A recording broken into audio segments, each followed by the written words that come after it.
Comenzamos la tercera jornada de este Congreso Internacional de Investigación de Accidentes de Tráfico CESBIMAP 2025 y ahora vamos con el resto de entrevistas.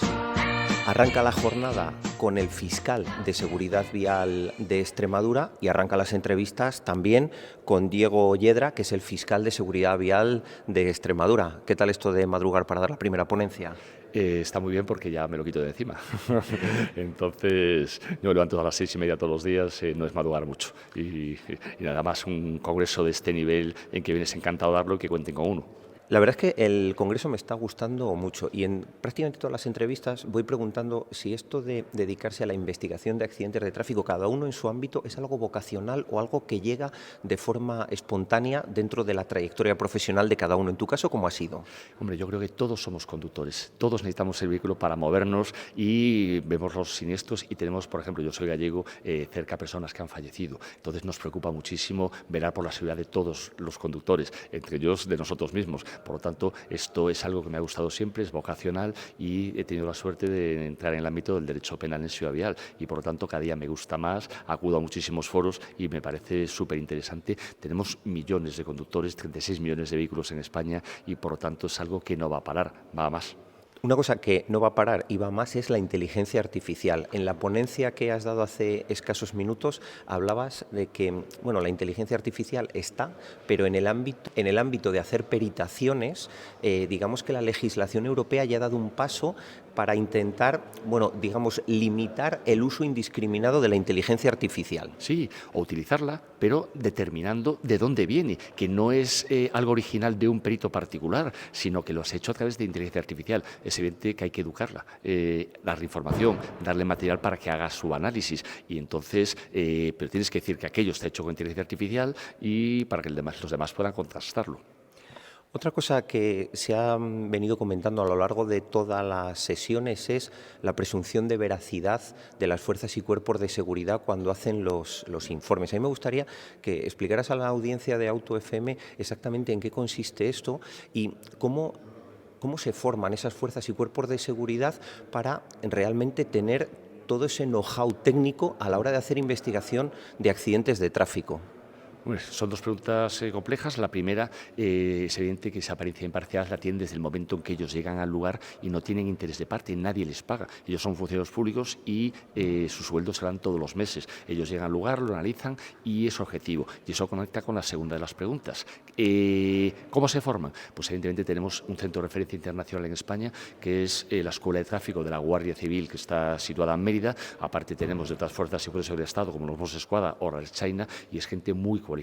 Estos centros que tienen todo tipo de conducciones, además son la cúspide de pirámide donde llega toda la información de España. La Guardia Civil, un cuerpo jerarquizado, cualquier duda que tiene un agente en Galicia, en Pontevedra, va a llegar a la escuela, igual que siga desde Benidorm, el otro lado de España. Entonces ellos centralizan toda la información, allí la analizan y dan una respuesta. Por lo tanto, esa información que tienen, la conocen y conocen cómo resolverla. Es muy importante y lo mismo pasa a menor escala con otras fuerzas y cuerpos del Estado. Esa formación viene del conocimiento enorme que tienen de todos los asuntos de tráfico.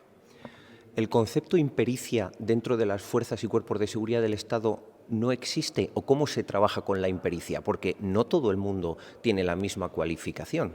Claro, para eso se nombran equipos de investigación de accidentes. Desde los siniestros, los EIS, o tienes las unidades de investigación. Claro, la Guardia Civil ya ha hecho una estructura jerárquica en que a los siniestros más graves vaya la gente más preparada.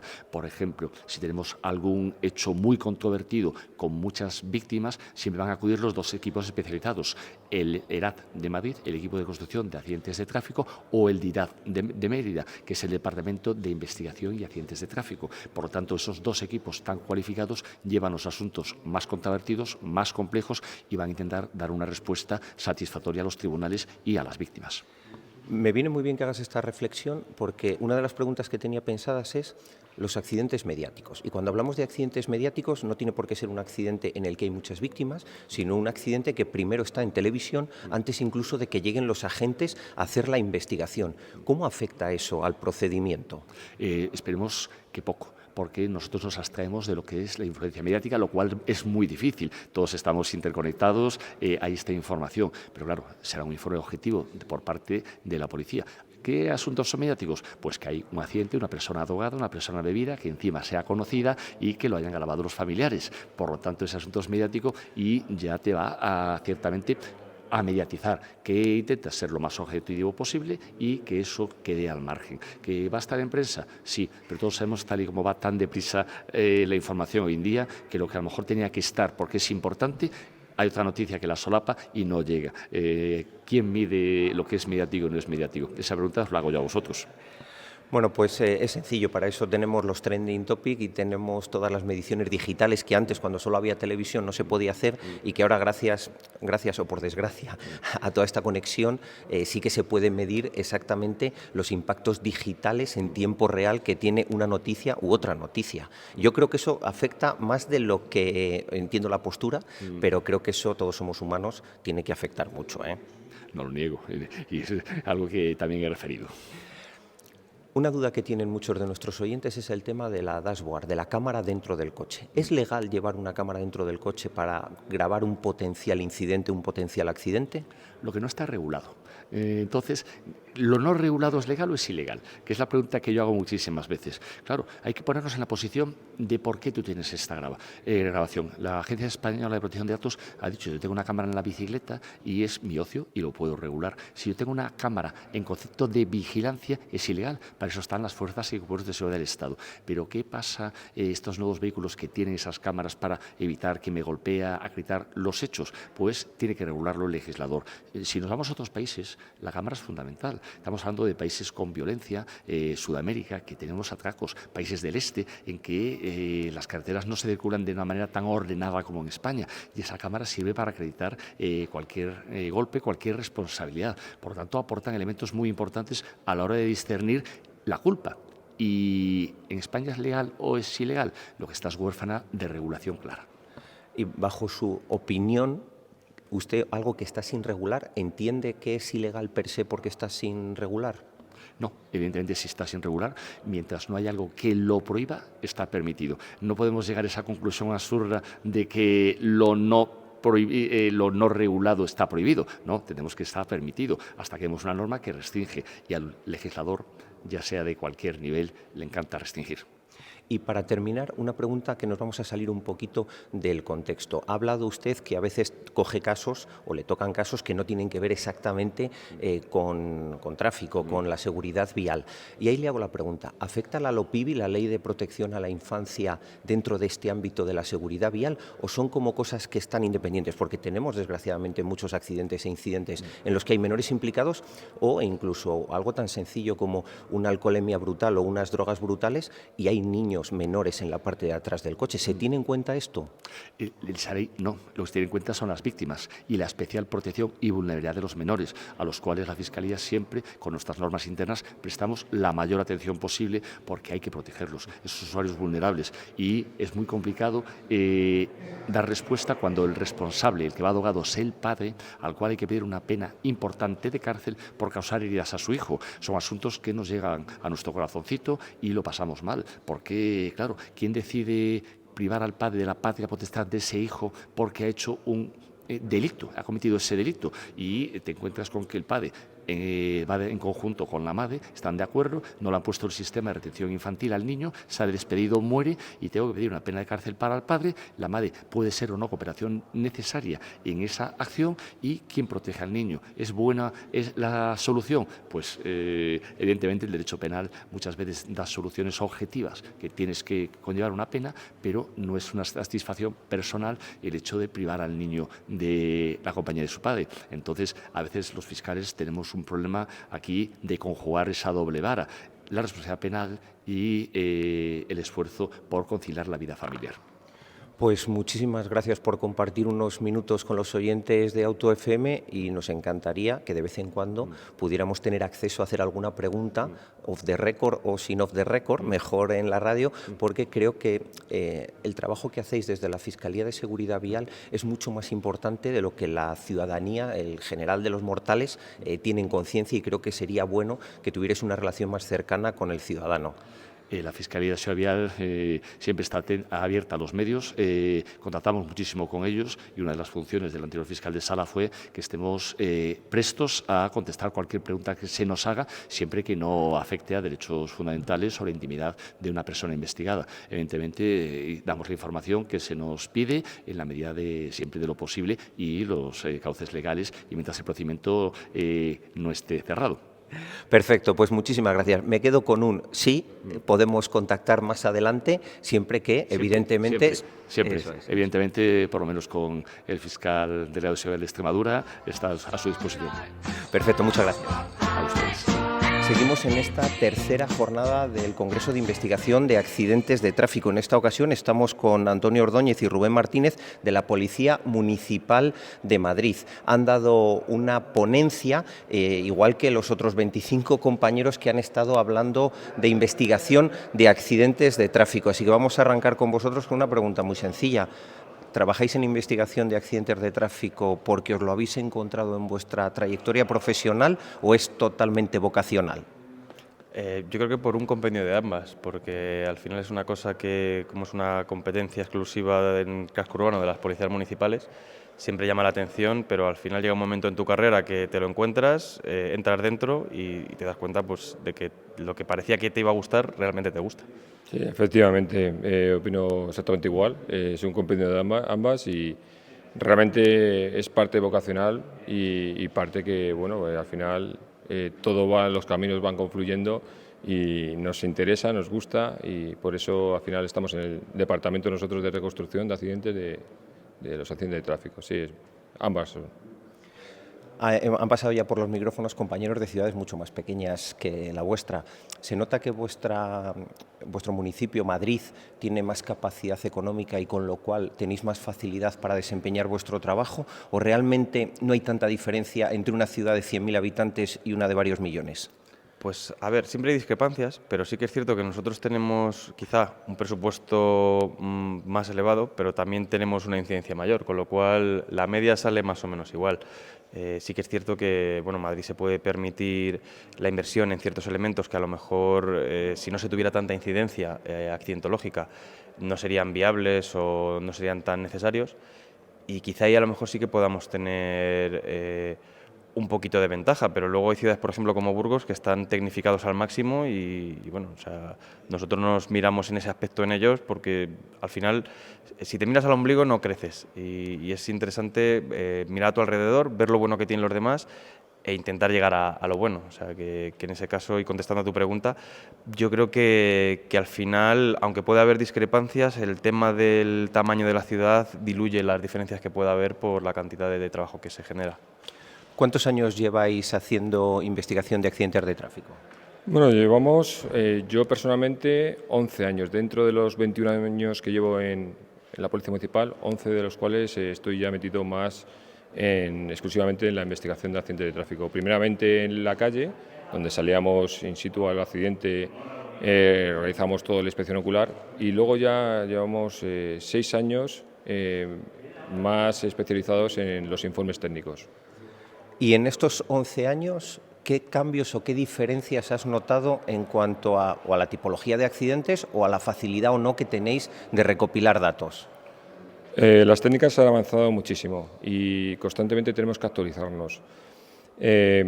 Nos han facilitado enormemente y bueno, en Madrid estos accidentes en su mayoría podemos decir que son atropellos y motoristas los que fallecen y con los que nosotros concretamente son los que más trabajamos. El accidente en sí sigue siendo lo mismo, pero ahora tenemos más facilidad para profundizar y para objetivar por escrito lo que interesa al final en las conclusiones, que son sobre todo la velocidad y la habitabilidad, que son las partes donde los juzgados se interesan en la resolución de las mismas. Si os parece, nos salimos un poco de la parte de juzgados. Ya hemos hablado con la Guardia Civil, con el grupo de atestados, hemos hablado con los fiscales. Vamos a dar una pincelada a la ciudadanía. ¿Qué puede hacer la ciudadanía con respecto a la problemática o a la realidad de los patinetes, por ejemplo? Pues mira, yo antes de entrar en la parte reconstructiva pura he estado mucho tiempo peritando patinetes. Yo creo que mejoraría bastante la accidentología en este tipo de vehículos Si la gente se parara a pensar realmente que 25 kilómetros por hora, que puede parecer poco en un primer momento, o sea, son aproximadamente 8 metros, entre 7 y 8 metros por segundo. O sea, 7 y 8 metros por segundo, si alguien sale corriendo y se pega contra una pared, se hace mucho daño. O sea, puede parecer que es una velocidad mínima, que están libres de cualquier tipo de riesgo, pero no es así. Entonces tienen que comportarse como un vehículo, y aunque realmente ahora mismo no se pide ningún tipo de capacitación ni formación específica, una persona que va a entrar en lo que es la corriente circulatoria, sobre todo en ciudades que tienen más carga rodada, debería intentar formarse sobre cuáles son las prioridades y cuál es el comportamiento adecuado que deben tener, y sobre todo protegerse la cabeza. O sea, protegerse la cabeza es fundamental. Todavía no se ha realizado una modificación del Reglamento General de Conductores que indique que se tenga que utilizar el casco, pero es que yo creo que si como sociedad nos tienen que decir que tenemos que protegernos la cabeza cuando conducimos, tenemos mucho que aprender todavía. Eso no se debería tener que regular, porque la gente por voluntad propia debería protegerse. Me parece que eres muy optimista, ¿eh? Sí. Antes de saltar con otra pregunta relacionada con el cinturón de seguridad y la concienciación, a nivel personal, vosotros, dentro de vuestro entorno personal, ¿preferís que un niño o un adolescente vaya en un ciclomotor con su permiso de conducir, con su casco, o vaya en patinete? Pues a ver, es una pregunta difícil. La ventaja que puede tener el patinete es que la velocidad, a no ser que se realicen modificaciones no autorizadas, es menor.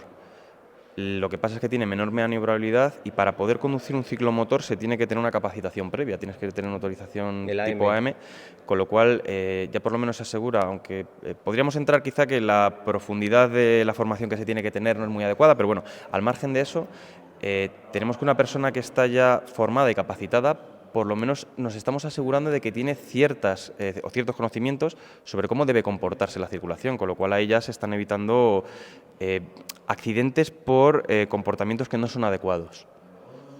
¿En tu caso? Es que yo entiendo que la gran diferencia que hay respecto a un ciclomotor, un motocicleta, sobre todo gente joven, es que estos vehículos parece que animan sus UMPs a que, como no tienen necesidad de sacarse ningún carné, pues parece que es mucho más sencillo circular con los mismos. Y no dejamos de olvidar que las personas usuarios conductores son personas jóvenes. Como no les obligan a sacarse ningún carnet de conducir, pues ellos se lo toman de una manera bastante a veces imprudente. Mientras que si en los ciclomotores ya se obliga a un carnet, pues ellos cogen más conciencia de esas posibles causas que pueden suceder, y creo que es mucho mejor, por supuesto, el tener esta obligación de sacarse un carnet de conducir. Pero sobre todo hago la incidencia de que los usuarios suelen ser jóvenes, y nosotros hemos tenido fallecidos porque se han caído ellos mismos solos, y también fallecidos porque han atropellado a peatones, a veces mayores de edad sobre todo, y fallecen. Entonces, estas son las dos causas un poco más fuertes con las que manejamos en una ciudad como Madrid. Una temática que me gusta tocar siempre con las fuerzas y cuerpos de seguridad, que lo tenéis todos los días en la calle, y sobre todo con quien investiga accidentes de tráfico, es el tema del cinturón de seguridad. El cinturón de seguridad, es increíble que hoy en día haya muchísima gente todavía que no se le pone, y en los asientos traseros, bueno, ya es una cosa que da miedo. En las estadísticas que nos da la DGT, fuera de casco urbano, como mínimo el 25% de los fallecidos no hacen uso del cinturón de seguridad. ¿Vosotros qué encontráis en Madrid, y qué causas o qué hay detrás de que la gente siga sin usar, todo el mundo, el cinturón de seguridad? A ver, hay que tener en cuenta que Madrid tiene una configuración, digamos, urbana de ciudad. Sí que es cierto que a lo mejor en una configuración urbana, por ejemplo, en un pueblo, que se pueda tener una percepción de que no hay una densidad de circulación muy elevada, puede parecer prescindible. Nosotros sí que estamos viendo que ya la ciudadanía con el tema de los cinturones se está concienciando. Primero porque ya hay muchos vehículos que simplemente por los avisadores que tienen son molestos, y la gente se lo pone por no oírlo. Y también el tema de la formación en vialidad en las escuelas hacen que los propios niños sean los que le dicen a los padres que se lo tienen que poner. Entonces, nosotros siempre que observamos el tema del cinturón de seguridad vemos que hay una alta incidencia de su utilización, no de no utilización. Sí que es cierto que existe, pero existe a lo mejor en perfiles de personas que están repartiendo mercancías, que tienen muchas subidas y bajadas y que al final obvian su utilización. Pero nosotros, por suerte, en los siniestros que vemos que son los más complejos, los que tienen resultados más funestos, estamos viendo que habitualmente el uso del cinturón, vamos, o sea, tiene una estadística muy alta. Y con respecto al tema de los taxis, en los cuales desde el año 2006, por un decreto de Pera Navarro, Newton se baja del taxi y los niños pueden ir sin sistema de retención infantil, no os voy a preguntar una opinión personal, ¿habéis tenido algo de accidentalidad con menores dentro de un taxi sin sistemas de retención infantil a lo largo de los años?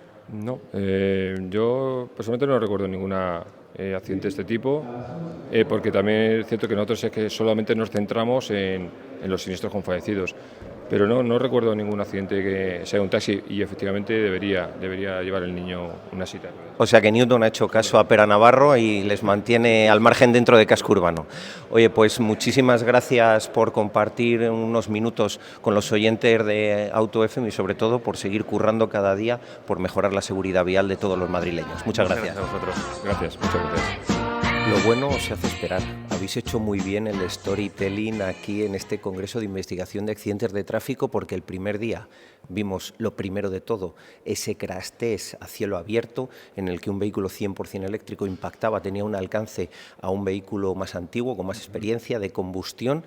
Y la conclusión de los datos no nos la habéis dado hasta ahora mismo, que falta nada, una hora para que termine el Congreso. Nos habéis tenido en vilo todo el tiempo. Claro, ha sido un poco egoísmo. Porque queríamos ver un poco cómo las pautas que contaban el resto de ponentes y también poder hacer pues contar un poco, relacionar las pautas del resto de ponentes, relacionarlas con las conclusiones de nuestro crash test. Y lógicamente pues ha salido todo como tenía que salir. Estamos ahora mismo con José Antonio Maurenza, responsable de CESBIMAP en esta parte de reconstrucción de accidentes de tráfico.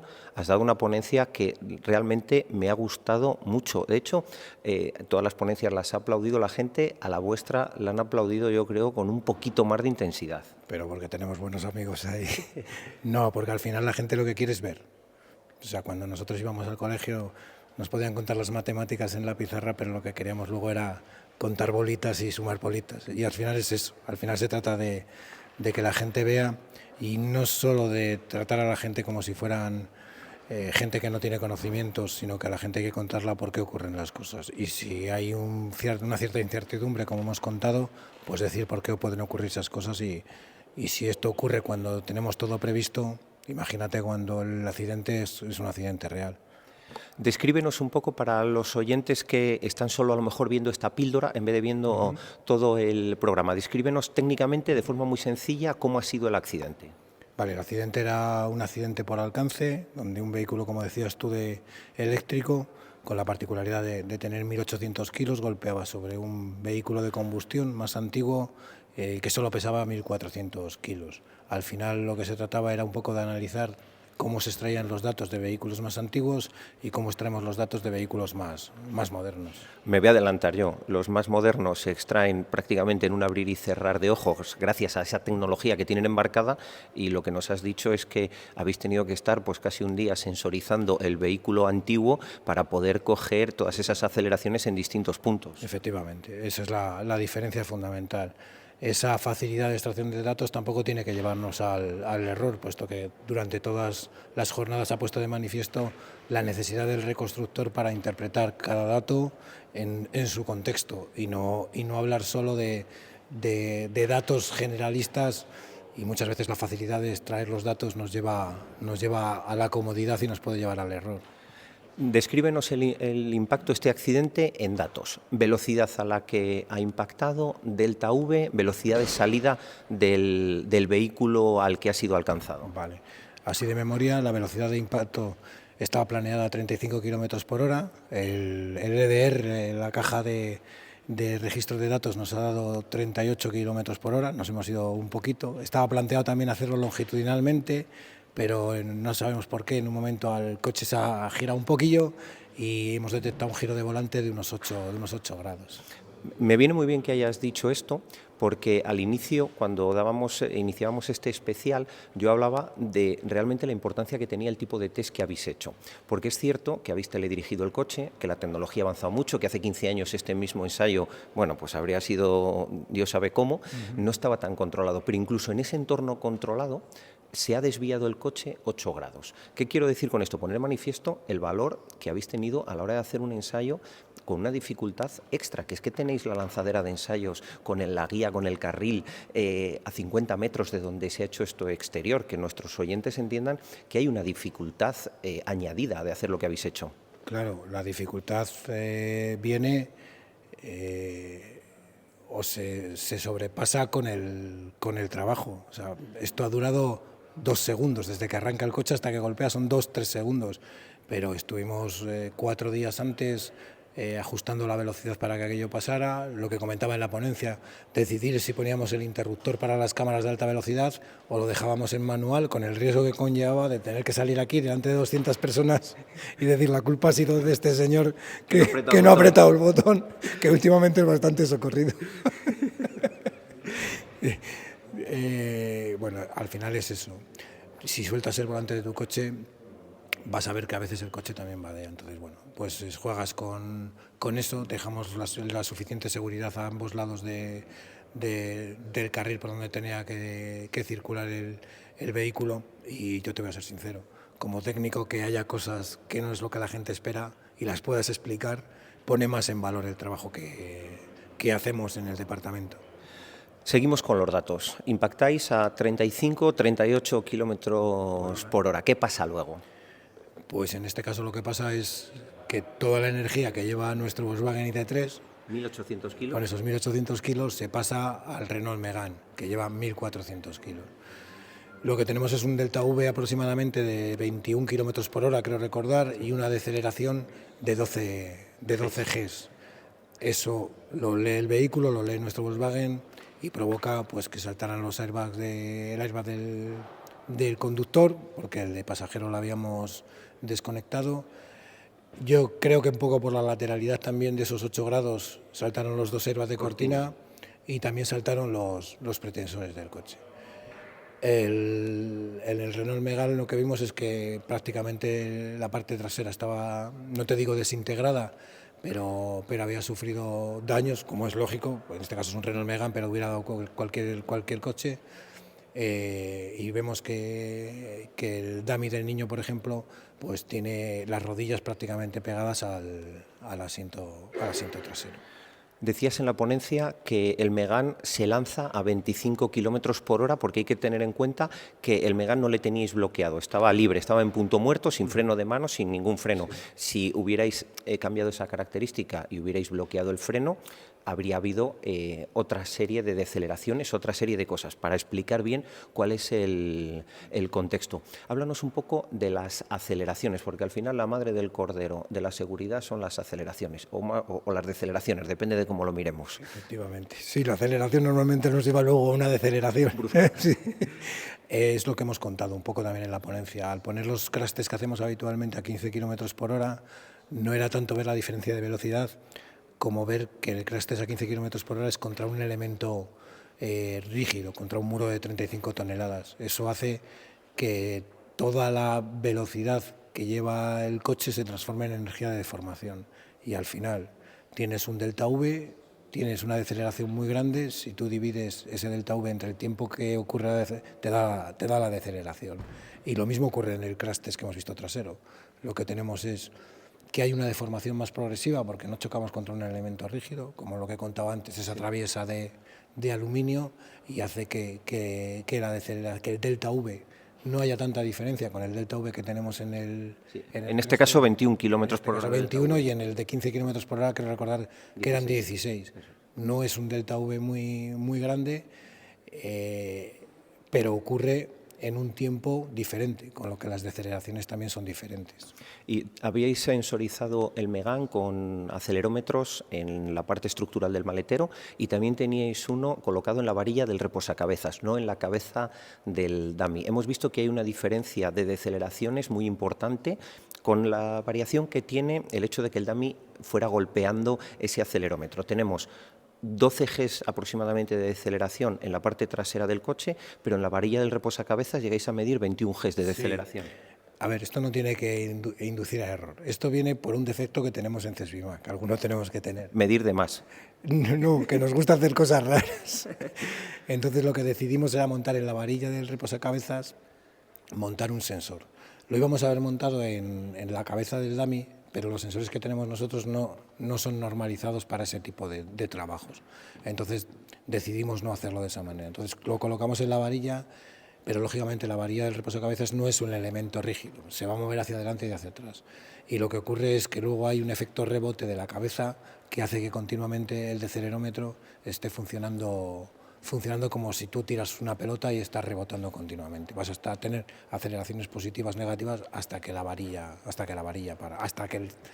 pelota para en este caso. En el próximo crash test que hagáis, por favor, en el siguiente congreso, alquiláis un Damitor, y aunque eso son competencia de otro tipo de laboratorios, yo creo que ya es el único paso que le falta a CESBIMAP, de meter ahí un Damitor ya sensorizado y poder comparar esas deceleraciones que ya tenéis muy controladas. Esto ha sido una demostración de vuestro know-how en los últimos años, de decir, bueno, tengo una deceleración de 12 Gs en la parte de atrás del coche, tengo esta otra en otra parte del coche, y qué pasa en la cabeza y en el pecho del dummy, aunque insisto, soy consciente de que eso, la especialidad está en otro tipo de laboratorio. Efectivamente, pero no es algo baladí que diría el otro que lo digas, porque una de las cosas que hemos comentado entre nosotros es que es la primera vez que hacemos algo así en CESBIMAP.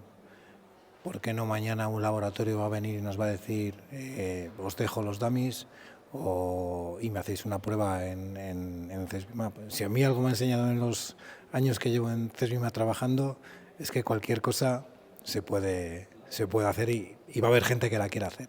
Pues yo desde AutoFM os agradezco el atrevimiento de ese crash test en concreto. Luego también se hizo el de moto, que quien esté viendo ahora mismo en YouTube lo estaremos poniendo en imagen, y os animo a que sigáis haciendo investigación I+D de verdad dentro del ámbito de la seguridad vial.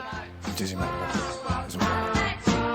Seguimos con las entrevistas y en esta ocasión tenemos con nosotros a Víctor Rojas, de la Guardia Civil, reconstrucción de accidentes de tráfico del ERAT. Lo primero, para todos nuestros oyentes, ¿qué es el ERAT?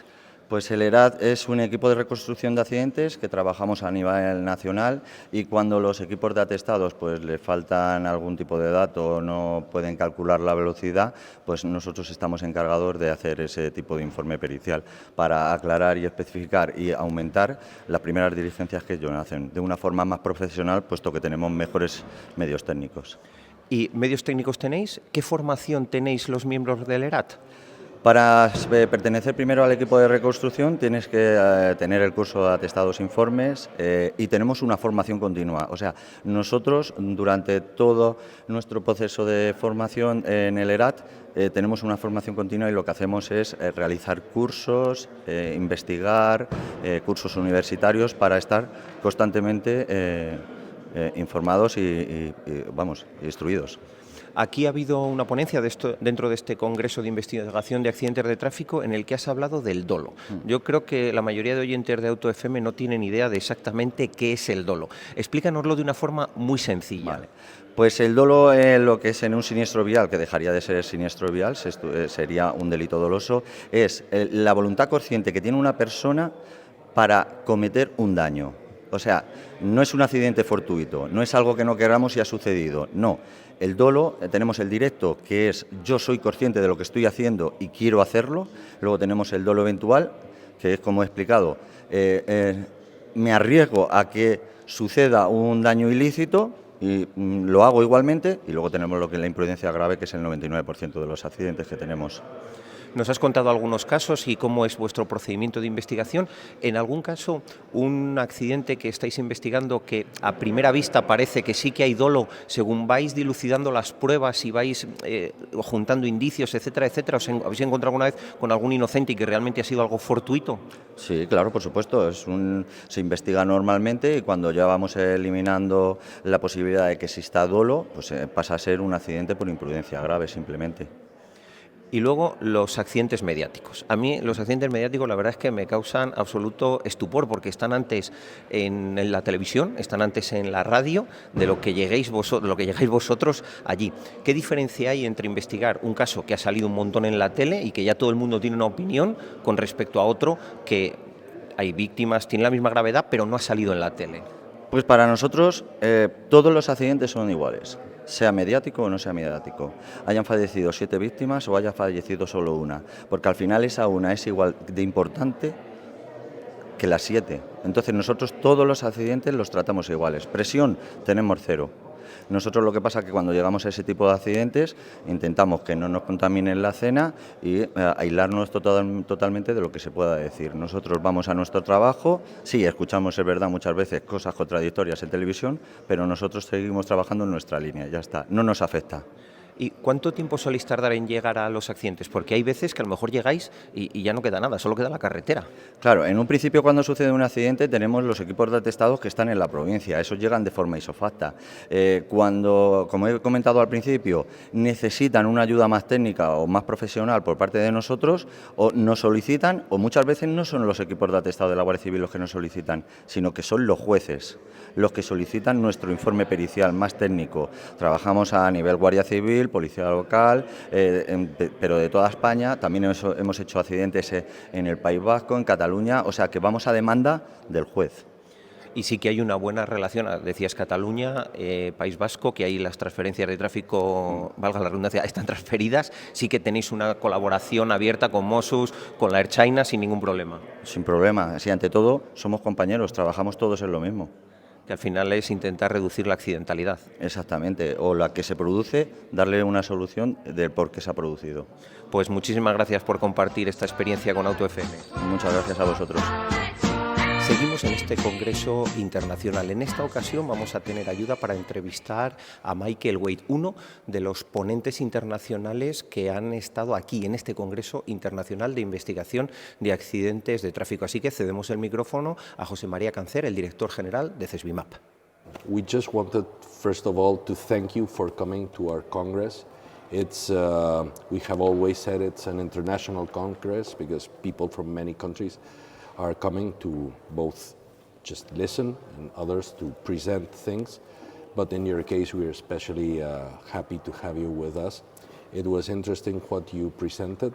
And just in a short note for the videos we are recording, what's your point of view on how we could use a much better comprehension of data to prevent fraud, for instance, within insurance? Well, first of all, I would like to thank you for the invitation and the really great hospitality I have found here in Spain. It's a very interesting conference. A lot of really very interesting interpreters have been here for the presentations. Really great work. To my topic, this is just one thing. What you can do when you have data in cars is well, to prove fraudulent accidents. But in totally, we are only talking about very small numbers, even though I've worked a lot in criminal cases. I'm actually only working in criminal cases. I got the impression the world is bad, but no, this is not true. Most people are doing perfectly and correctly in their life, and they want to do everything right, and nevertheless accidents happen. So most accidents are not fraudulent. Mm-hmm. We are talking about 2 or 3% of all accidents at a maximum, which are very likely to be fraudulent. Where do I know this data from? I know this data from accident data recorders, which have been implemented into rental cars. And in rental cars, where we have this data, we can quite exactly tell what the people have done. And this is the important thing. You have to know exactly what the driver has done. And the difference between a fraudulent and a real accident is that the driver has done some action to prevent the incident and then took this action back. If the driver didn't react at all, it is very difficult to say, well, this is typical fraudulent. No, it's not typical fraudulent, because if I want to hit my head against the wall, I would take off my glasses first and then do it slowly. Okay, and I know that it is going to be harmful because I know it before I do it in a way to protect myself. And this is exactly what the person who's doing an accident on purpose also does, because he knows that it is going to happen. He is protecting himself, so when he is adjusting the speed, he's braking, release the brakes, and this interaction occurs in a very short period of time. We're not talking about seconds, we're talking about milliseconds. And it's not 1 or 2 milliseconds, we're talking about 40, 50, 100 milliseconds. So therefore we need a data range and the sample rate at least 10 hertz. Very, very high. At least 10 hertz, so we can really tell what the driver has done. Better 20 hertz, but this is a minimum. And therefore, if we have this data, then we can make a differentiation. What is normal driving? What is typical for fraudulent accidents? So to come to a conclusion, we need data in a sufficient data or sample rate. Yeah, as someone said yesterday, if you have exact data, you can have an accident reconstruction. If you have some data and you're not 100% sure of how accurate it is, you can just do a simulation. You're perfectly right, and I love this presentation in the morning where he showed this big puzzle, and one piece of the puzzle is missing. And underneath this missing part, you see there are a lot of different further parts which we didn't have to know before. So, and this is what accident reconstruction in most cases is like. We have a puzzle, and some cases are missing, so we never know whether the reconstruction is actually the right way. So we need to have proper data, and there are a lot of information in the cars because we have a lot of sensors and we have a lot of control units, and they all store for at least a short time data.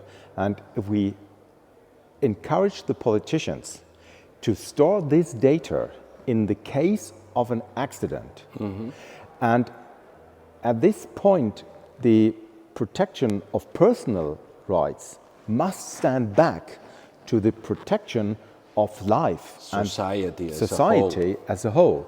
So in the moment when the crash occurs, then this data becomes really important, and that's the reason I am applying and saying, please make sure that we have a sufficient data in case of an incident, an accident, so that we can really reconstruct what happened, and not only in fraudulent cases, especially in severe cases when victims, for instance, vulnerable road users like cyclists and pedestrians are hit. We do not have data with the common or the present EDR law, which says that there has to be a speed change in the car of 8 kph during the impact. 8 kph is not what a normal passenger car suffers when it hits pedestrian or cycle. Yeah, So it's much lower. It's much lower. So therefore we don't have any information. And we know from the real cases that people are speeding at 70, 80, even 100 and more kph in towns, then they're braking, and the impact speed is maybe only 60 or 50 or 40, but the initial speed was much higher, and we can never reconstruct because there's no surfaces, no marks on the surface. So therefore, we as a society have an interest to tell what has actually happened, so that the judge or the judges in total can improve legal certainty. So this is our aim. That's the whole aim of this Yes, Congress. exactly. Thank you for coming once more, and let's jump in again so we don't miss anything. That's what's going on. Thank you very much. Y para la despedida de este Congreso de Investigación de Accidentes de Tráfico tenemos con nosotros al subdirector de CESBIMAP, Rubén Aparicio Murelo, que nos va a hacer una breve síntesis de lo que ha significado este Congreso. 3 días, 2 crash tests, más de 25 ponentes. Esto es una locura, Rubén. Una locura y bueno, menos mal que ya hemos terminado porque ha sido 3 días muy intensos. Empezamos el primer día con los ensayos muy interesantes porque cubrimos un espectro muy variado de situaciones de análisis y luego hemos dado paso al día y medio que hemos acabado ahora mismo y hemos recorrido también distintos puntos de vista y 25 ponentes que la verdad es que ha sido maravilloso porque cubrimos desde la parte más jurídica con fiscales, técnicos con ingenieros de investigación y luego el apoyo de expertos, de muchos expertos de fuerzas y cuerpos de seguridad del Estado, que además también es una satisfacción por la globalidad con la que lo hemos visto, ¿no? Vienen del País Vasco, vienen de Cataluña, vienen del sur, vienen de Galicia, entonces también eso da una idea de... Y vienen del extranjero también, porque esto es internacional. Y también internacional, porque hemos contado también, al hacerlo en colaboración con EBU, también eso nos ha dado una visibilidad. Había compañeros o había expertos de Portugal, estaban de Estados Unidos y también de otros países europeos como el holandés de EBU. Y yo decía más de 25 ponentes porque algunas de las preguntas o reflexiones que se hacían desde el público tenían tanto valor como la de los propios ponentes titulares. A mí me parece que habéis juntado una cantidad de conocimiento en cuanto a investigación de accidentes de tráfico muy buena.